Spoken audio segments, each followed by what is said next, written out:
Okay. Hi, everybody. I hope that you can all hear me. And I would like to say a very huge welcome to everybody. I hope that you have your cup of tea ready with you. I have my cup of coffee. Um, it's very sad we can't be together in person, but we are very, very, very fortunate that we have an amazing lady by the name of Claudia Davimes that's going to speak with us today. And we're very, very happy that she's going to give us some pearls of wisdom, which I think we all need right now. I'd like to make a few special mentions.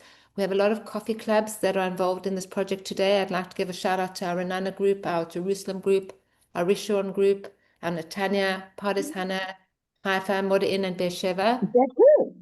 If anybody wants to get involved in any of these coffee groups, please be in touch with me and we'll put you onto the right people.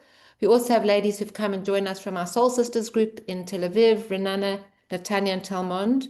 So we welcome everybody and pretty much want to say if anybody needs to join and wants to connect with us at Telfed, please be in touch with me and we will try and put you in touch with the right region, and the right activity.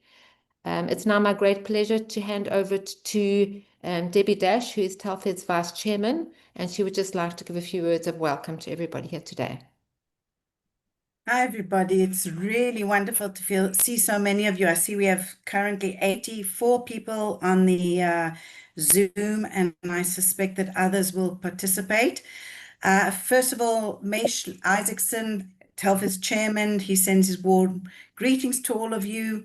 And in these difficult times, it's really hard to connect physically. So this is a great way for us to connect virtually, supporting each other. And as we know, we South Africans are a very warm community, and this is a wonderful way for us to help cope with the uncertainty of war. A very big thanks to our really amazing Telfed team. We have really an exquisite team. Since October the 7th, they've worked tirelessly with heart and dedication to support our community. And a special thanks to Nicole Trope, who works behind the scenes. You don't see her. She works with grace and steadfast dedication and never seeks the recognition. Also to our two social workers, Ariella Siegel and Louise Geva. I'm not sure they're on the call. Are they here, Aubrey? Aubrey, I'm looking at Michelle. Are they here? I'm not sure if they're here, but anyway, they work with empathy and professionalism and commitment, and they really do make a real difference. Some of you may have even received calls from them. A huge thank you to you, Michelle Nathan, who many of you already know. You bring people together with heart, purpose, and a deep sense of community. And thank you for organizing this virtual tea. And last but not least, a very big thank you to you, Claudia. Really, we so deeply appreciate the fact that you're volunteering your time to be with us today. And we're looking forward to your insights and the tools that you'll share with us to help us cope and stay strong during uncertain times.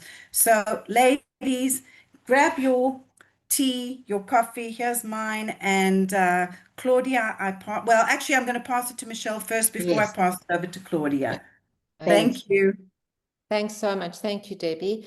It's my privilege to introduce Claudia, who we've had the absolute privilege of hearing on 2 times with Telfed, and each time she really has added massive, massive value to our events and to our community. Claudia Davimes has worked for 35 years as a social worker and therapist in Johannesburg, specializing in adults and couples. She has helped hundreds of clients move past pain to joy and has counseled generations of clients through marriage, life changes, divorce, children, and grief with her no-nonsense style of humor and wisdom. Claudia was the resident social worker on the TV program 3 Talk for many years. She currently lives in Israel, Renana, and practices as a therapist in person online. Welcome, and over to you, Claudia. Thank you so much. Thank you, as always, for inviting me, and more importantly, thank you for your incredible work that you do, making sure that people feel that they have a place, a sense of belonging, and resources, which I can say that at a time like this, where everybody is stretched and worried and anxious, knowing that you have resources and a place where you belong and that you can turn to makes a huge difference. We should never underestimate resources and never underestimate the importance of belonging. And I can say that Telfed certainly does a sterling job when it comes to maintaining contact and making sure that we have that feeling. So first of all, I know that everybody's exhausted. We had a very difficult morning. And last night when I was watching TV, they had a very interesting part on the news where they interviewed a doctor, and he said Israel is suffering from national jet lag, which I thought was a very good term, a very apt term, because we haven't been sleeping, and sleep, as we know, is a very key part of our health. And without good sleep, it certainly adds to how much more fragile we feel, on top of all the other things that are going on. So it was a very interesting term, one that I've shared with overseas friends and family, that we are all suffering jet lag. And of course, we have our daily routine of going into the mamad or a miklat, whether it's public or in your building. And each day we're not sure what will be. And we're trying to live life at the same time while trying to manage a very intense situation. None of us can sort of play it down and say that it's nothing, because it's not. At the same time, we also are juggling with the need to be positive and hopeful and upbeat about the fact that biyachad nenatzach, that we will overcome. So I would like to just say at the outset, and it's quite difficult because I'm not looking at anybody per se, I'm just really looking at myself on the screen. So I can't see any nodding or any kind of engagement. So it's not ideal. But I hope that if there is anything that you'll ask a question, perhaps at the end, I hope I will address everything that's on your mind. And I hope that I will be of some help. So the first thing I wanted to say is the importance of acknowledging your situation, not only now in being in a war, but I'm saying generally. And perhaps what I'm addressing today is not only in terms of the war and being in an acute situation, which most of us have never been in before, not on this level, but generally in life. The first important thing is to acknowledge that you have a situation and to acknowledge the way you feel. Unfortunately, too many people rush to philosophize and play it down and say, well, I shouldn't complain because so-and-so has it worse, or I shouldn't complain because at least I have my house. I shouldn't complain because, well, yes, there is a view to see things relatively and not to lose sight of proportion. But it's also very important to acknowledge one's own situation and acknowledge your own position so that you can then get into the driver's seat and control what you can control. Without the acknowledgement, I live alone and I'm feeling very insecure. I am with family and I feel very protective of my children. I have family far away and I'm feeling out of control. Whatever the feeling, the situation is, it's very important to acknowledge so that then you can identify your feelings. It is a crucial foundation step to always know what you feel.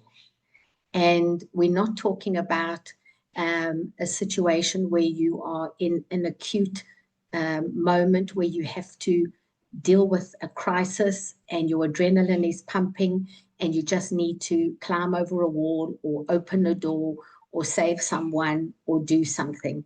I'm talking about an ongoing stressful situation such as the one that we're in. And I'm talking about general life as well, where we need to always identify where we are so that we can identify our feelings. It is a strength to identify feelings. It is not a weakness. And it is important to identify feelings such as, I'm feeling powerless, or I'm feeling helpless, or I'm feeling uncertain, or I'm feeling hopeless, because then it can direct us to make choices that are going to be healthy. It is, I repeat, not a weakness to identify your feelings. When feelings are not identified and they're not owned, they build up and they cause trouble, and they come at us in a way that we don't really want them to do. So being in touch with your feelings is a form of control, is a form of good health, and a form of ownership. And that's the first thing that I want to say. That's the first thing that I want to say. That's the first thing that I want to say. Sorry, I'm not sure. Okay, that's okay. There was an echo coming back. The second thing is, as I said before, is not to philosophize so quickly and say, well, it doesn't matter, so-and-so has it worse, or never mind, we will survive. Because the problem about philosophy is that it doesn't allow us to tap into our feelings, as I said before. And while certain things are important in terms of encouragement, we also need to know how we feel, because once the crisis is over, we're left with our own mental health. So we are a resilient people. Israelis are known for their resilience, unfortunately or fortunately, with a history of always being involved with trauma. South Africans are also very resilient, and we come from a country where we had to experience and have experienced a lot as well, and we learned to be resilient. So resilience works for us, and it also works against us. It works for us that we can keep going, and we can stay committed in a situation, and we present in a way that is strong. Resilience, constant resilience, also has a downside in that it causes us to be detached and to remove ourselves from the way we feel, because we can't afford, we think, to have a feeling, because we think it'll weaken us and we won't be able to manage a situation. Again, I'm referring to chronic, ongoing, stressful situations.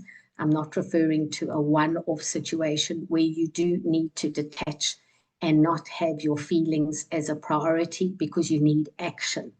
So this is day 7, and I regard this as chronic and not acute. And so this is about every day how we can wake up and deal with what is going on. I have all my life worked with a theory or belief, I should say, called my micro life and my macro life. My macro life is what is happening around me. In South Africa, it was the South African government, it was load shedding, it was violence or crime, it was political uncertainty, a lot of people emigrating around us, loss of friends and family, and financial insecurity. That was part of the macro around us. Here in Israel, a lot of things are the same.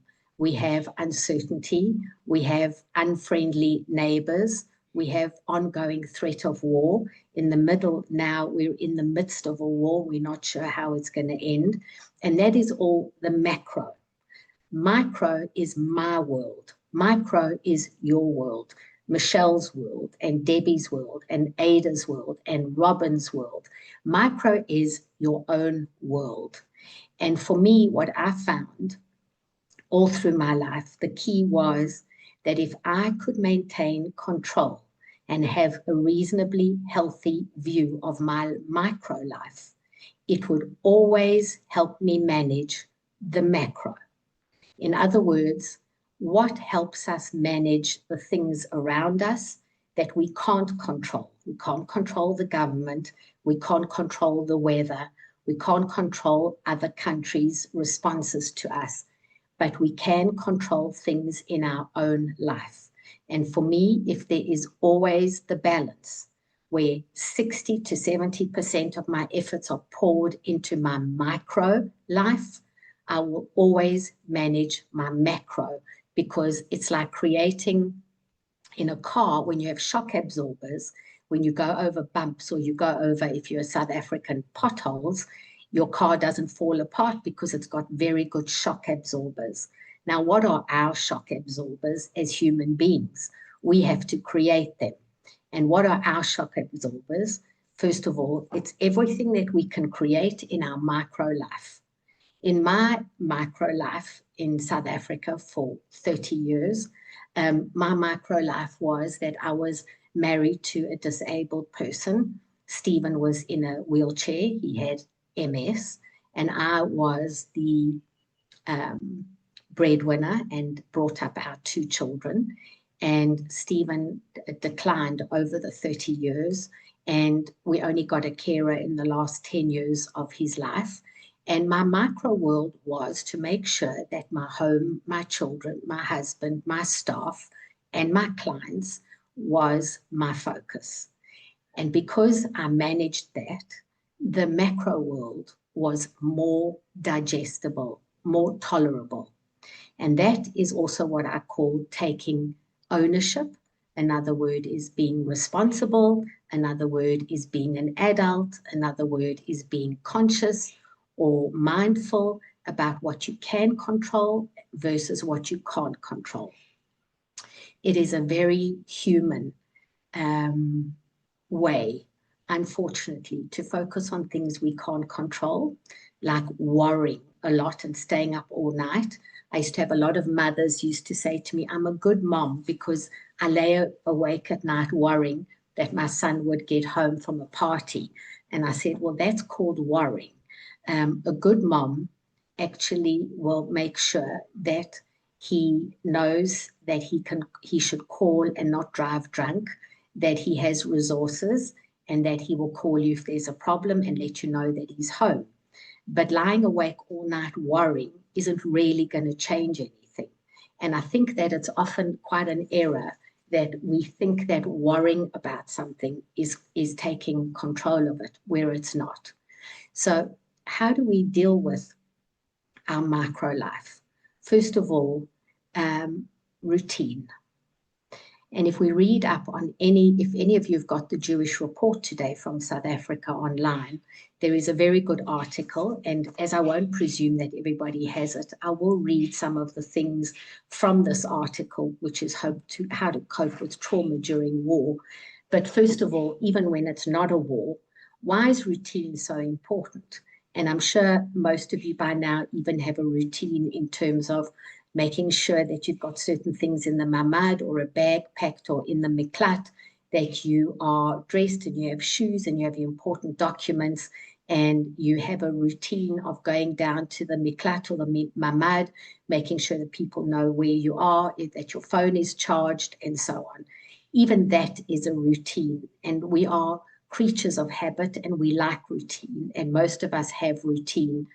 It is a very helpful foundation in life to have routine, even during war or trauma, especially, and not only to do with the war, but to do with our well-being. So routine, self-care, to think about our nutrition, to try and sleep when we can, to think about our health generally and make sure that if we have niggles or early warning signals, that we check them up and we don't say, I'm sure that it's nothing, that we look after our health because our bodies give us very important information. Exercise, whether it's walking, simply walking, getting some fresh air, walking our dogs, walking around an apartment, doing some arm exercises, making sure that we think about our health and our bodies in a good way. Lightness, some lightness of being. It can be to put on some music and dance. It can be to listen to something. This also means mostly cutting down on the amount of news that you are watching, because the overload of news, the overload on your phone, the overload on TV isn't helpful, and it's exhausting, and it's also doing a lot of harm. We all have alerts on our phone, so none of us will go without knowing that there's something important going on. And my suggestion is you make times during the day where you check in briefly to what is going on. But if anybody watches 11 or 12 or CNN or Fox, you'll see that there's a lot of deliberating and going over the same points over and over again. And quite frankly, there's no real immediate news or decision. So cut down on your intake of news and put on something light. Listen to music, even watch a movie, do something fun. If you've got a hobby, your lightness, your moments of lightness during the day are not trivial. They're part of mental health. And we cannot expect our mental health to manage when we are bombarded constantly, literally and figuratively, with negative information. Communication. Very important that we have communication. Communication with people so that they know how we are. Not only to talk about the news, not only to go over the same things with everybody and have political debates, but to talk personally, to make sure that people know how you're doing and how they're doing. And unfortunately, friends overseas keep saying to me they feel awkward telling me they took a walk along the beach or they did something nice because they feel bad that we're in a war situation and they don't want to share. And I've said, of course, I need to know. I want to know what's happening in your life because it's as important for me to know what's happening in your life as for you to know what's happening in mine. And it's not going to help me in any way for me not to know the good things that you're going through. It's a funny human condition that people feel bad if they're having something good or enjoying themselves and somebody else is not in a good place. But this is part of relationships and it's part of sharing and mutuality for all of us to be in communication with people who are not only in a situation like us. So to recap, the last one is relationships. Relationships carry us and form a huge part of our resource and our strength and our resilience. And it can be a relationship with a neighbor, it can be a relationship with someone in the building, relationships with spouses, with children, with friends and siblings. The more relationships you have that are healthy, it's wonderful. And for people who don't have anyone close, it is important to reach out and make sure that you have someone that knows where you are and who you are, and you can strike up some kind of connection so that you don't feel alone and invisible, which is very important. So to recap, routine, relationships, good health, self-care, nutrition, exercise, communication, lightness of being, and to reduce the input from TV.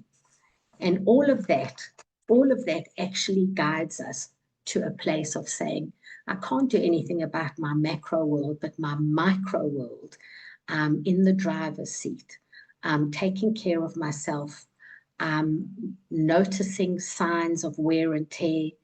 I'm aware of the fact that I'm not coping, and so I'm reaching out. I'm aware of the fact that I'm feeling stretched, and so I'm reaching out. I'm aware of the fact that I need to rest. I'm telling people I have boundaries with how much I can offer. And that is really for me, it is a technique more than a technique. It's a roadmap, a blueprint, really, for life, generally, to feel like you're in the driver's seat in your micro world. I think what got me through all my years with Stephen and my difficulties with juggling between my personal life and my work life was feeling like I was in the driver's seat. It wasn't always positive to own everything that was happening to me, but I didn't feel the resentment or the sense of self-pity that can really unravel you very badly. And the reason I didn't feel self-pity was I'm a believer that we create our own reality. I have very definite spiritual views that what I've drawn is familiar to me, and what I wrote in the book and what I've said in my book and what I've said in all my lectures is I had a definite tendency to be a martyr, which means I was always there for everybody else and didn't know how to take care of myself. I thought it was called loyalty, but it was blind loyalty. I thought it was called devotion, but it was called sacrificial. And I learned the hard way after 2 surgeries and many years that you can love and take care of people around you without throwing yourself under the bus, without being self-sacrificial, and by having self-preservation. And the list that I gave you earlier is around self-preservation. It is not about being selfish. It is about self-preservation. And we're of no help to anyone else unless we also are looking after ourselves. If any of you have flown in a plane, you know that when you go through the safety features, the air hostess always tells you to first put the oxygen mask on yourself and then on a minor or a child next to you. Why? Because you won't be able to help a child if you don't have oxygen yourself. And so that's very important. It's a very important mentality to know that it's not selfishness to first know and take care of yourself. In uncertain times politically, and in uncertain times in a relationship, and in crises in a family, and crises in a country, the thing that gets people through is not only the grit and the resilience, it's the sense of a person knowing that they have created a foundation in their own life, that they have a sense of who they are and what they need. They have a sense of importance towards connection and communication. If you're an isolated person, it's very hard to reach out. And if you're an isolated person, you also see it as a weakness often to reach out. And that's why it's so important to have some connections, no matter whether it's the shops that you visit, that a regular place where they get to know you, or your neighbors, or obviously much better and first prize family and friends. So some of the terms that and I'm really not sure, Michelle, here, how much to go into in terms of other things, or really just to stay on track in terms of the war. But there are a lot of other terms that I've used and discussed in my book that I think is very helpful for us to just to look at generally. Ownership versus blame, for me, is a very crucial term. And it means that whatever situation we're in, whether it's personal or communal or national, for us to have a sense of what we are prepared to own in terms of responsibility, of taking action, of how it affects us and what we want to do about it, instead of waiting for others and blaming and feeling like we have no say. We might not have much of a say at the moment nationally, but we certainly have a say in terms in our personal life of how we are respected and how we are helped and how we are taken care of. Feelings versus self-pity. Self-pity is actually very destructive, and while it's a very common feeling, it means that people feel they can't ask directly what they want, but they have a feeling of woe is me, which usually leads to some kind of manipulative behavior, versus saying, I feel lonely, or I feel invisible, I feel powerless, what are my options, and to ask directly for what you want. Self-pity is very destructive and wears away at our sense of strength, or our sense of, we certainly don't feel, and when I use the word creative, I don't mean to be artistic. I mean creative means making things happen. Self-preservation versus martyr, something that's been a huge part of my life, something that I've learned over time and not so easily, that martyrs do not understand self-preservation.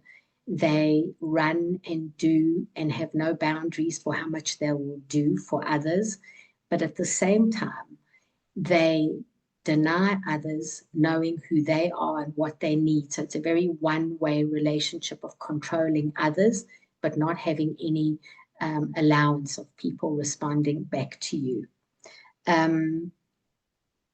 Thank you that you had to, sorry that you had to leave early, but thank you for your message, Robin. Self-preservation means, number one, that you believe you are an important person, not in terms of your status, but you believe in yourself and you have a sense of self-respect. Number two, that you're not waiting for others to give you that credibility, that you own that yourself. Number three, you start figuring out what is important for you, what you can manage and what you cannot manage, and not see it as a weakness. Self-preservation is the ability to take care of yourself and use control and volume control over how much you can manage. I had a client who said to me, I used to exercise. He was a cyclist, and we all know that cyclists are a bit meshuggah and fanatic. Sorry to all of you married to cyclists, but I think you know what I mean. They push themselves like runners do. And my cyclist client said to me, I know when I've had enough when I throw up. And I said, no, if you're throwing up, it means you don't know when you've had enough, because your body has to tell you that in an extreme form. And so he used those drastic signs to measure how much he was doing. And I think we do that in relationships as well. We wait until we have a crisis. We wait until someone's not talking to us. We wait until somebody is ill and we're afraid that they're going to pass away before we've shared information with them. So unfortunately, we are wired to push ourselves till the end before we raise a flag or say hi, or I need help, or I need to talk. And part of self-preservation is the ability to pick up cues a lot earlier than getting sick. For example, our bodies get sick to give us information. And if we are good and we can pick up the early cues, we don't have to wait until we hit the wall with severe illness, because our body does give us very helpful cues along the way. So self-preservation versus martyr for me is a key area. And I think at this time, when you're in a war situation, we have to be very careful not to worry that we're appearing weak, or we're not being Zionistic or strong or nationalistic because we're afraid, or we need help, or we're tired or exhausted. Those are all normal feelings, and we have to be able to have a safe place to share them, and a safe place where we can express those feelings, and more importantly, have resources that help us deal with those feelings particularly. So in a chronic situation, something that goes on for a long period of time, we usually have to look at our lifestyle and something that needs changing. So if we look at all the illnesses, the autoimmune illnesses like irritable bowel and Crohn's and asthma, and got to think there are so many, but all the chronic illnesses require us to have a change in lifestyle. And why? Because there's something in our lifestyle that needs changing. An acute situation like a broken leg or a heart attack is an acute situation, but fits into a different category, because after that, your vulnerability means that you're looking at the fact that you have a chronic situation that you have to take care of. The point that I'm coming to is, how are we as human beings made aware of what is going on inside of us? And one of them is through illness. Another one is through crisis. And of course, we rely on these to wave a flag and say, you're not doing well. And what I'm suggesting in terms of micro versus macro is, I want to be in the driver's seat. I want to know, whether it's good, bad, or ugly, what is going on in my life, what I'm actually in control of and what I'm not in control of. And let me focus on the things I am in control of. And that's very much what is all the literature and all the psychologists who help people in traumatic situations always identify that you focus on the things you do have control of, the things we spoke about, your routine, your health, your communication, your relationships. And if you control the things that you do have control of, you don't feel as afraid or like paper blowing in the wind when you have to deal with all the things happening outside of you. Even in terms of marriage difficulties or difficulties with children, what keeps people going through ongoing chronic difficulty? They will tell you it's the routine and the things that they made sure they did every day. And people will say, it kept me sane to take a walk every day. It kept me sane to get a babysitter for an hour so that I could go and have a coffee by myself without crying children. It was a safety feature for me to ask the neighbor to come in and help me so that I could just go and do X and Y. I communicated with my husband and we shared the chores. The amount of connection and communication has so much power over how we manage. It's not just good luck or bad luck of where we are, but management. Our management skills are based on knowing your own feeling and understanding the difference between what we can and cannot control. And for me, we can control a lot of aspects of our health, and we certainly can control how we express ourselves and what we ask for. Those are our key areas. And so attitude, our reputation, our image of how people see us, all these things actually have to be reviewed. And I can say certainly that when I made Aliyah to this country, I came from being a big fish in a small pond to a small fish in a big pond. My work defined me in Johannesburg. I was well known. I had a full practice and my life ran in a very particular way. I organized everything. And even with the huge losses of my husband and my mom 10 weeks later, and all the people I cared for, I was standing very much on terra firma, which helped me enormously get through years of difficulty. Coming here to Israel and being an immigrant, my language is good, but not brilliant, my Hebrew, feeling on the periphery, coping with a different kind of heat and humidity. I always joke that the humidity causes great humility, the cost of living here, and a big adjustment. These are all the things that humble us. And at the same time, I used it as a good exercise to get out of some of my habits. When you are in your usual routine, you don't feel you need to review things or revise things or make a shift in your life.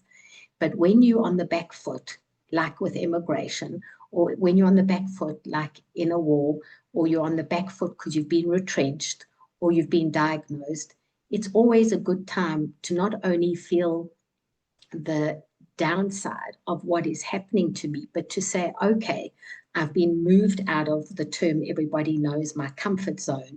What do I want to do in this space of discomfort? And not only see it as woe is me, but rather, okay, what about a different perspective? What about a different view? And for me, that was the key that helped me not only look after my husband as a responsible wife, but allowed me to, I think, care for him and my clients all through my journey of 30 years as a responsible and a loving wife, because I did review. I reviewed my whole background of being self-sufficient. Another term, self-sufficiency versus independence. Please understand there's a huge difference. Independence comes from love of self, and people who are independent also know how to engage when they need. But self-sufficient people come from a background where they felt they have to get on with it themselves for various reasons, and they find it very difficult to reach out or communicate. And unfortunately, self-sufficient people are very much rewarded in society because they're not victims and they never feel sorry for themselves, and they're very committed and they work hard. However, in relationships, it's very hard to get to know what their needs are. It's very hard for them to be on the receiving end, and they often can land up quite isolated and angry about not getting what they need. So for me, moving into a more independent way of thinking rather than self-sufficiency, which is where I came from, and I certainly don't blame my parents, although they encouraged self-sufficiency, that's all they knew. But I took it on board and changed from being a self-sufficient person to being an independent person. And certainly coming here to Israel, I learned to lean on my partner. I learned not to be embarrassed that I couldn't understand my emails from the bank or that I needed help with translating. And I started to actually enjoy what it was like to be on the receiving end, something I hadn't done before. So what I'm saying in a nutshell, and I'm going to open it now to questions, I think, Michelle, is that I'm not saying let's just look at the positive side of a situation, because I'm not someone who uses the terms positivity and negativity. I stay away from it because I think maybe it's an overused term. What I like to say is, in every situation, I ask myself, if I am the responsible adult, what am I feeling and what are my options? I like to use the word ownership. I like to use the word responsible. And I like to feel that as an adult, there's always something I can make sense of out of a situation rather than be overwhelmed by, even if it's something small, like picking up the phone to someone that you've cut relations with or that you haven't spoken to in a long time, or someone that you feel has let you down, or writing a note to somebody. Even a small measure that shows a shift in your view and a shift, a maturing, let's say, or an evolvement, then I think crises have their place, because a crisis is also called an opportunity. And I don't want this to just be fuss bait, let's get through this terrible war and hold our breath to the end. I like to believe that in every situation, a part of us can grow in some ways, and we can come out of a situation a little more evolved, change our shape a little. And I don't mean from skinny to chubby, but I mean that shape in terms of our emotional shape, that we shouldn't stay the same shape our whole life. It is really important for us to evolve and to grow and to feel that I'm thinking differently, or I've got a little bit of a different view, so that we don't have to rely on crises to wake us up. And we can say, I'm proud to be in the driver's seat, even though there's lots going on around me I can't control, but I sure am trying to control the things I can. And I certainly wish everybody here safety, lightness. Do you hear it? Yeah, that's great. And Michelle, if there are any questions now, I think maybe this would be a good time. What do you think? Okay, thank you very much, Claudia. If anybody would like to ask a question, could you show a raised hand so we could see you? I can't see everyone on my screen. Can anyone? Are there any questions? Would you like me to read from the notes from today's Jewish report, just to let people know some of the points? Or alternatively, people could put it on the chat if you'd like to type. Yes, I'll send it to you. And then, sorry, if people would type their questions into the chat here, okay, we field the question from there. Okay.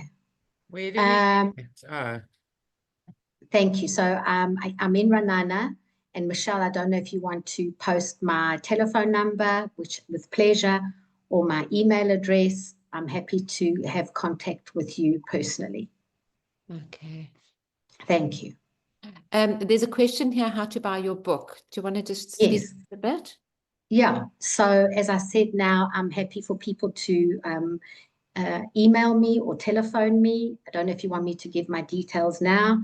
Let me just say, to explain, the title of my book, The Joy of Being Wrong, is based on the fact that I had to be wrong about a lot of my early beliefs in order to be happy. And the beliefs that I've already shared with you was that I have to be a martyr in order to be a good wife. I have to be sacrificial in order to look after people. And I allowed myself to be wrong and see that that wasn't actually the way to go. And that's why I wrote the book and helped my clients realize and allow themselves to be wrong and happy. And for me, that is really my belief system, that if we hang on to our presumptions, nothing will change. But if we allow ourselves to be wrong, we certainly can expand our view and allow ourselves to have a different experience.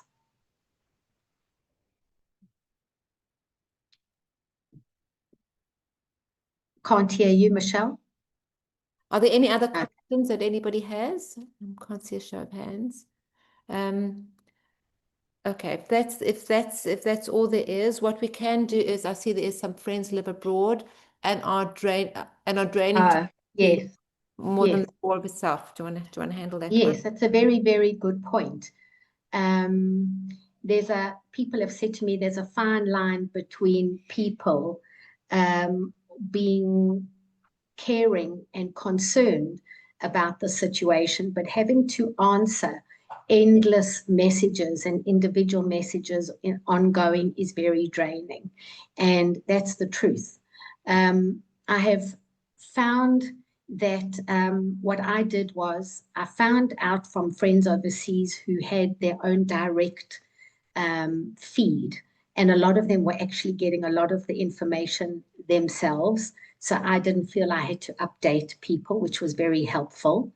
And those who asked for updates, I asked them specifically what updates they wanted. Some friends really just wanted to know that we were in and out of the mamad and that everybody in my family was safe, which was a very easy message that I sent all round. Sorry, read the section you indicated at the beginning. Okay. So overseas visitors, overseas endless messages. Some people I know send a message, a broad message to people overseas, one message, and they copy it to a lot of people saying, thank you for your care and concern. I won't be messaging every day. We appreciate your concern, but I won't be answering all your messages every day. And usually people understand that. It's again about communication. Sorry, how to manage family abroad, hysterical. Well, as South Africans, I think you've all remembered that we had messages from America saying, are you fetching us from the airport in a convoy? I don't know if any of you ever got that, but I got that once. And of course, they thought that all the riots were in our area. So it's very hard for people overseas to understand location. And because we're not allowed to give away location in this country, they often don't know where it is. I mean, the Sharon is a very big, hi, Natalie. Thank you. It's a very big area and people don't know location. So my suggestion is, if you're finding it overloading, just send a message and saying, thank you for your concern, thank you for your support, thank you for your concern, and thank you for your support. I won't be answering every day, but we're okay. And that usually gives people a sense, because otherwise we don't want to hurt somebody's feelings, but it's part of self-preservation. We also don't want to be inundated. As far as hysterical, well, the truth is the media does hype things up and does make things also quite hysterical. And to make it all about them, yes, let's be honest. What have we heard since the beginning, since October 7th? What? We've heard the sentence, it's very hard for all of you there, but you must understand what we're going through here with anti-Semitism and being afraid for you. And yes, everybody is going through something different. What we're going through, they're not. And what they're going through, we're not. And there's a need for everybody to be acknowledged. And that's why I'm saying you can put it out once and say, we are all going through something huge at this moment. And maybe what we all just need is to say, we care about each other, we love each other, and to manage our messaging in a more helpful way. It's not helpful to be inundated and on the phone all the time. It's not helpful. And if we're feeling like we're taking care of everybody overseas because they need to be reassured, then there's something, we have to have some boundaries in our relationship. But we don't understand their load shedding, even though I lived there 60 years, and they don't understand our situation. And so there's that human element in a way. You don't quite understand what I'm going through. So my suggestion is to say, we're all going through a stressful time. Maybe we can all find a way to manage this better. And to be frank and say, I can't answer messages every day, but I will reassure you that I'm fine after an attack, which I think is fair, certainly to people who are close to you. Does that help? Yeah. Okay. The other question was about the article from the Jewish Report. Michelle, I can send it to you as a Word document, and if you want to, you can put it on or post it if you want, that everybody can read it. Does that help? That will help. Thank you. Okay. Okay. I'd also like to know whether we will have access to the recording. And of course, thank you so much, Claudia. Wow. Thank you. Impressed. Thank you. Thank you. We have recorded the session, Claudia, with your permission. If you did give Sure. us permission, then we will put the recording on a link, and it will be shared with our community. Thank you very much. Thank you. Before you go, Claudia, our Debbie Dash would like to say a few words of thank you to you. And thank Michelle, before you go, I also just want to say, really means a lot, your enthusiasm and always suggesting, should we do this or that? Thank you very much. And when all of the fireworks are over, I really look forward to us doing a little bit of a trip around the country. Amazing. Together. Thank you. Thanks, Thank Claudia. you. Thanks, Debbie.